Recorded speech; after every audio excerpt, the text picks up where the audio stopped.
Salut et bienvenue, troisième jour de notre trip. Comme nous l'a dit le gouvernement, cet été je visite la France. Et oui, on visite la France des parcs d'attractions. Alors on va pas tout faire parce qu'on a évidemment trop pour tout faire ça pendant nos 15 jours de vacances.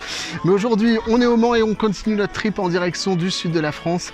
Nous sommes, ça va être à l'envers parce que je suis en mode selfie, à Papé à Parc. Bienvenue dans l'excitation des parcs.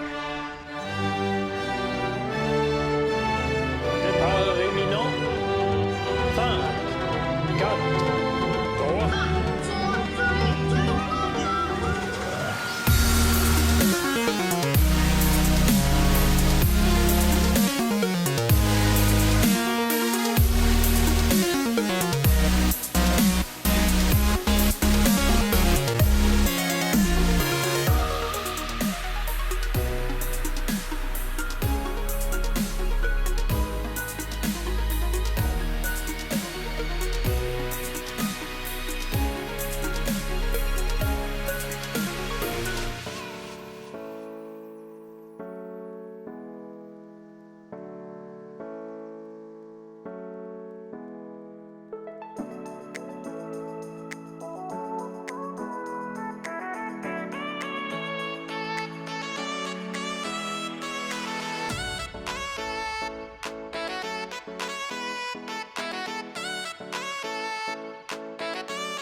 C'était un parc dont j'avais vu les affiches en venant m'arrêter du côté d'ici du Mans sur le chemin des vacances il y a quelques années. Je me suis dit tiens, ça a l'air un petit parc plutôt sympa.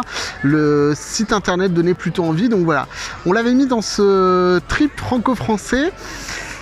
Et ben, faut croire que j'en ai peut-être attendu un peu beaucoup. Le parc en lui-même, il est tout en longueur, ce qui déjà n'arrange pas les choses en termes de file d'attente, puisque les gens vont dans les files d'attente les unes derrière les autres. On a des attractions qui sont dispatchées un petit peu partout, et les coasters sont pas trop mal. Il y a une petite chenille qui est une chenille et une pomme, il n'y a rien à redire. Il y a un Zureur qui est assez long, qui donne pas mal de vitesse, qui est plutôt sympa aussi. Et puis un train de la mine de chez Soké qui lui aussi donne des sensations, qui a une petite longueur sympathique. Donc voilà, c'est plutôt cool. Il y a des flat rides, il y a un disco, il y a tout un tas de choses plutôt sympas niveau sensations. Alors aujourd'hui c'est le 15 août, donc du coup c'est vrai qu'il y avait peut-être un peu de choses. Un des défauts du parc, c'est que il est en pleine périphérie de voie ferrée, c'est-à-dire qu'il y a des trains qui passent régulièrement, des TGV qui passent régulièrement à côté. C'est vrai que ça fait un peu sortir de l'univers du parc d'attractions. Il y a aussi pas mal de publicités qui sont dans le parc, notamment pour des radios. Et on a adoré la thématique France Bleu Maine du Flume de Papé à Parc. Ça fait partie des choses que je trouve un petit peu dommage dans un parc qui essaie de faire un petit peu thématique, de foutre des choses qui sortent complètement de l'univers. C'est un petit peu dommage.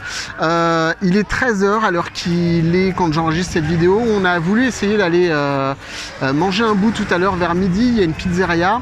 On a attendu bien 10 minutes, un quart d'heure et on nous a dit ah mais on a un problème pour faire les pizzas, ce qui est un petit peu dommage.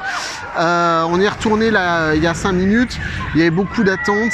C'était assez mal géré, alors je sais pas si c'est un problème de formation ou quoi, mais c'est vrai que c'est un petit peu dommage dans les périodes de grosse affluence. Là en plus on est à côté d'un autre resto où il y a aussi une file d'attente qui est relativement conséquente. C'est un petit peu dommage de gâcher l'expérience dans un parc régional comme ça pour des choses qui pourraient être un petit peu mieux gérées. Donc voilà, de bonnes sensations. Il faut venir ici sans forcément rien attendre du côté thématique du parc. On y passera une bonne grosse demi-journée si on veut faire toutes les attractions à sensations, une ou plusieurs fois. Ça peut être pas mal, mais n'en attendez pas forcément plus. Voilà pour cette troisième journée de notre trip français. Demain, nous sommes dans un autre parc et là aussi beaucoup d'attentes. N'oubliez pas de vous abonner, de liker cette vidéo et de la partager sur les réseaux sociaux pour qu'on partage tous ensemble cette passion des parcs d'attractions. Et puis n'oubliez pas, la vie c'est comme une montagne russe, il y a des hauts, il y a des bas, mais le principal c'est de se faire plaisir. Allez, salut!